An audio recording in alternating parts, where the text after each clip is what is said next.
friends, it's your old pal Jordan the Lion. How are you all doing today? Great, I hope you said wonderful. I'm having a wonderful day.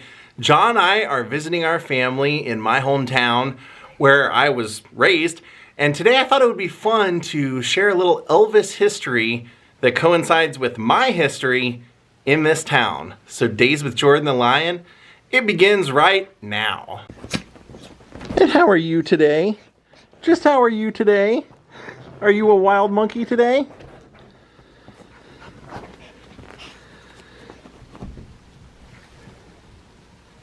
Hi, Jaw. I'm even wearing my gold lame shoes. My Elvis shoes. Well, I wear them every day, but I got them because they're Elvis shoes. We're going back to November 24th, 1956 today.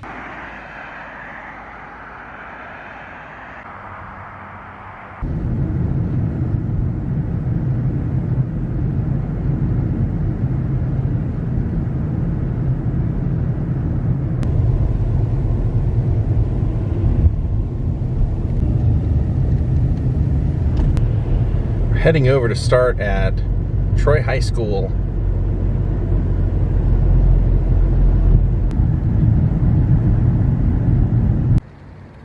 Troy High School.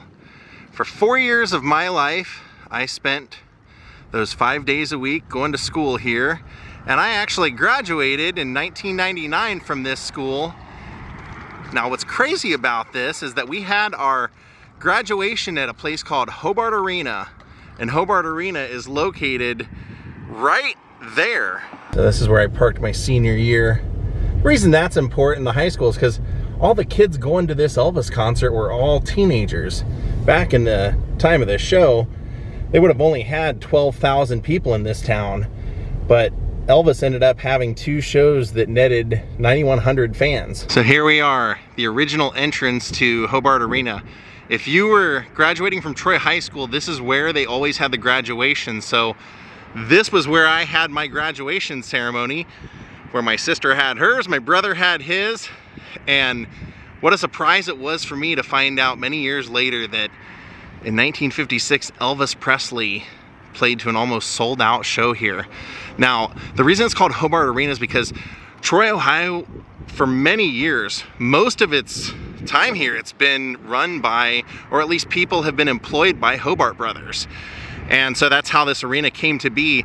They had put a measure on the ballot in 1947 that they were trying to pass getting a golf course and a football stadium for the high school. And the Hobart brothers offered, if that passed, to donate this arena. So in 1950 this opened. It was mainly a hockey arena originally, but they would have some wrestling, and then they started promoting in 1955 and 56 to have music acts here in Billboard magazine. So in early 1956 they would have Roy Acuff and Kitty Wells here. In November, right before Christmas, in the cold winter, Elvis Presley came to town. Now, people came from as far as Indiana to see this show, and they even had a report of some girls were sleeping here early in the morning, and the police came by long before the arena was open, and found them huddled in their cold car, called the custodian of the arena, and he came and opened the doors and let the women wait inside. So the women actually would have originally waited in here. Now they've changed the entrance to the site, to a side entrance now. When I was in high school, they started renovating this place. However, all the things they renovated, it really didn't affect anything that we would want to see in the vlog. They put a new roof on, they made some additions, they changed the locker rooms, but Elvis wasn't in the locker room. So hopefully the things inside that we were looking for, that I'm hoping to show you, will be here. So here's the side entrance, now the main entrance to this place. And I remember when they were working on this when I was in high school, none of this was here at the time. So now this is the way we have to enter.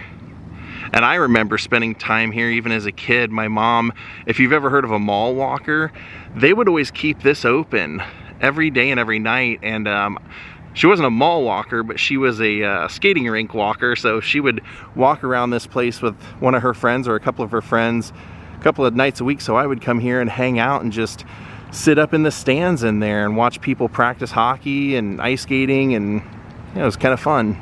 And it looks like they still keep the doors open during the day. That's cool. So like I said, they've done a renovation, and what they've done is they changed all the concession stands to put in a Hall of Fame in here, as well as a historical exhibit, and they changed the locker rooms.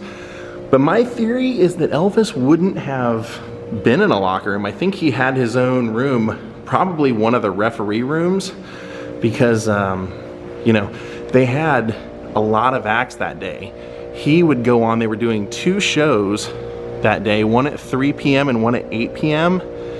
and he wouldn't go on till 4:30. So they had a tap dancer, they had a magician, they had acrobats, they had all kinds of performing acts before him. Is I think that since the original entrance is over here, they would have very likely set up the stage down there and right over here where we are at. I think that the fans screaming kids would have been right in here, because I see a roll-up door straight ahead with a light above it.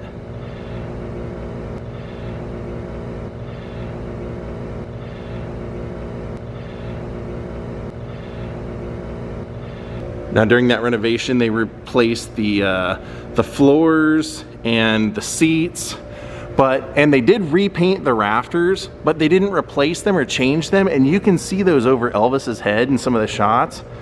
So what's kind of cool about this day was that in order to promote this, what they ended up doing was, here, we'll walk through here, they got it blocked off. What they ended up doing was they advertised in 2 local stores that if you came and purchased tickets in advance, you could get them for $2 up until, I believe, the first 10,000 seats or tickets sold were going to be $2, and then they would jump to $2.50. So they were selling most of them out before the show even happened. And when Elvis got here, he was supposed to, I guess a year before, meet with the girl in Columbus and her mother, and it was not able to happen, so he ended up doing it here. And it's great, on Scotty Moore's website, he talks about this day, and he tells that story and says that when Elvis walked in the room and they went to introduce him to the girl whose name happened to be Priscilla, he already knew who she was, he remembered her, and they sat down and had a 45-minute long conversation. So because there were so many people here, I guess at the time they used to hire the volunteer fire department to come and help take tickets and do security in order to, you know, just for the volunteer fire department to earn a little extra money. And they said that when Elvis would end the show, they knew the crowd was going to go crazy, so they ended up having all of those guys, like 20 of them, get in front of the stage and lock arms to protect Elvis.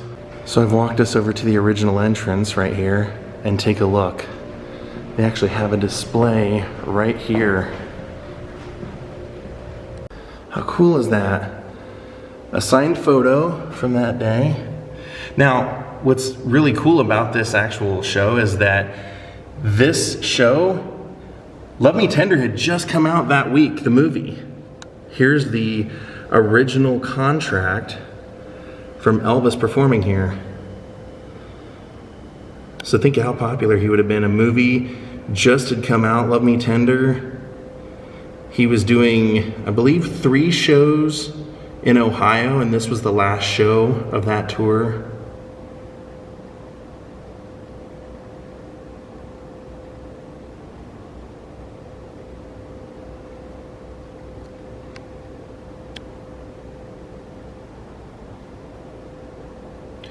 And you can see Toledo to Cleveland to Troy to Louisville. So if this was the original entrance, people would have just been lined all the way up the side of the building. That was the original ticket booth. I've seen that as long as I've been coming to this place. So the girls that they let in, I guess they were so cold that they took their shoes off and were just like hanging out here in the lobby with painted toenails, because they had a quote from our old mayor, Mayor Pete, who I used to see in the restaurant I used to work in. He used to come in there all the time, and he was saying he remembered seeing girls in the lobby freezing and not having any shoes on, like they were making a pilgrimage. There's a ticket stub from that day. 3 p.m. show, and then like I said, he did an 8 p.m. show. They said at the time this place would have held 5,000. So think of that. The town only had 12,000 in population for the most part, and he was getting 9,100, so 9,100 in both shows came to this. And then they wrote lots of articles about this show, about Elvis coming to perform here in our local newspaper, and here they have an article, "My Daughter Kissed Elvis Presley." Look at the photos of the fans being held back, just losing their minds. Remember, this was shaking the pelvis Elvis era. Women fainting. One of the other cool perks that those record stores gave away is for the first 5 or 6 people at different stores to come in and purchase 2 long play records, you'd get an autographed picture of Elvis with them. Who knows, maybe that was the one you got. It's a pretty big one.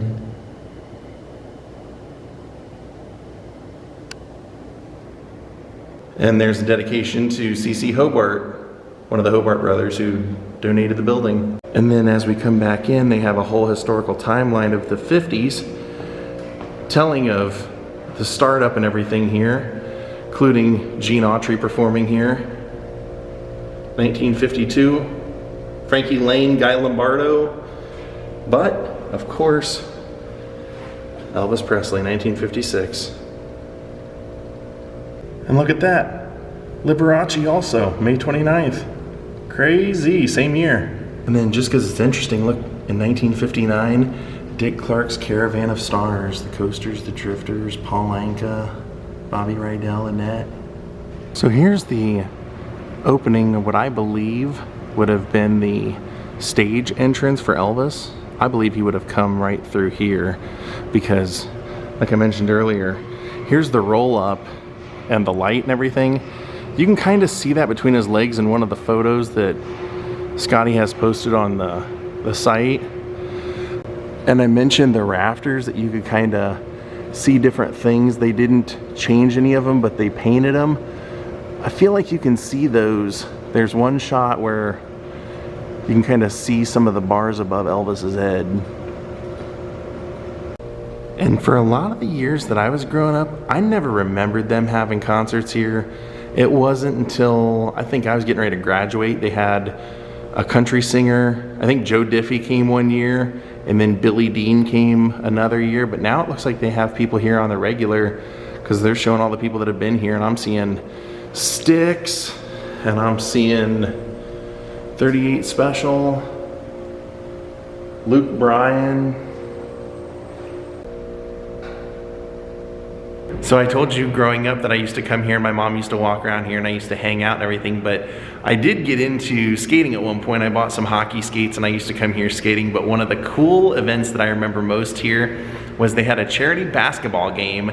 One team were Cincinnati Reds players and the other team were Bengals, so it was Reds versus Bengals charity basketball. What the heck? And one of the things that my grandpa said he and his dad used to come do together was come to the Harlem Globetrotter games here. Wow, I never knew in 1970 Hank Williams Jr. was here with Merle Kilgore and the Duke of Paducah. Oh, I guess that charity basketball game I went to wasn't the first. Here was one where the Bengals are playing the Browns charity basketball. Kind of surprised they would do that, because nowadays, like, those guys get paid so much, they wouldn't, their team wouldn't want them to get hurt in the off season. Oh, look at that. Dick Dale was here. So here they have 3 books on golfers. It's because all 3 of those books were written by members of the Troy Hall of Fame. Yep, there's the Troy Hall of Fame. And since Hobart welding was such a big part of this town, they have a little bit of a nod to it in their exhibits. And we also had an astronaut, Nancy Decker Curry. I remember she came and talked at my sister's graduation. She was the keynote speaker. Oh, that's cool. How did I not know about this ever happening? Look at that card, 1990. Wow, October 16th, NWA wrestling event. That's when WCW and NWA were like kind of converging. Lex Luger versus Sid Vicious, Rock and Roll Express versus the Fabulous Freebirds, Flying Brian Pillman versus the Iron Sheik, Sting versus Black Scorpion. Dude, that would have been great. Then here we had a house show, Big Time Wrestling, because the stars of that one are Coco Beware and Vladimir Koloff, Midnight Express, and the Fantastics. I don't know about you guys, but this was a lot of fun for me to come back here and check this place out and reminisce. To think that your old pal Jordan the Lion would have graduated on that floor. And I knew even then I was moving to Hollywood. Very cool. So the Elvis stage, I believe, would have been right back there. So I'm betting that he would have come right out of those doors. That seems like a talent entrance, don't you think? Even then, I would think they would have had that open space for them to back in and to be able to exit through those doors right over there on the side.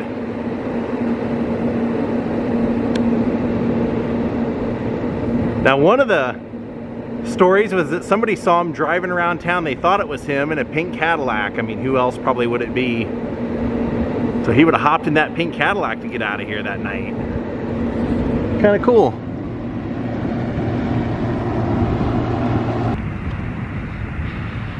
Now, one of the stories was that someone saw Elvis driving that pink Cadillac, like I said, and they chased him past Murphy's 5 and Dime into Hauser's garage. And I asked my grandpa where Hauser's garage was, and he actually remembered. So he told me it's where the new police station is. The right, that building right there, that's, my grandpa said Hauser was actually the Chrysler dealership here in town at the time. So if this is where Hauser's was, I told my grandpa, oh, you know Elvis would have went to Kay's. Kay's is like our most famous hamburger shop here in town. It's been here forever. And it's right across the street, so you know Elvis would have went there. And he said, yeah. Cool, so let's go in there and get a bite to eat. Still old school menu, and you just order for yourself and see yourself. And they actually cook them right there on that grill. This place is legendary in town. See right up there, that's the original location right there.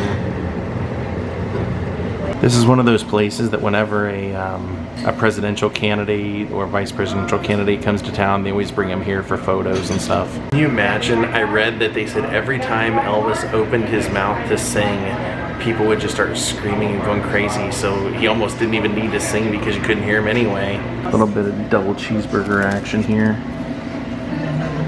Good stuff. Old fashioned. It just wouldn't be Troy if I didn't hit a train. Speaking of trains, I remember when I was a little kid, President Reagan was coming through and was supposed to hop off the train and do a little speech, and they were running late, so he just waved from the train as he rode by. All right, my friends, we are going to call it a day. I hope you enjoyed learning about Elvis in my hometown. Thank you, Esme Caroline, Sean Bolter, Drive-In Fan, Brad Dog 88, all for becoming my newest Patreons. Thank you all for watching. Have great holidays, and we'll see you all next time. Goodbye.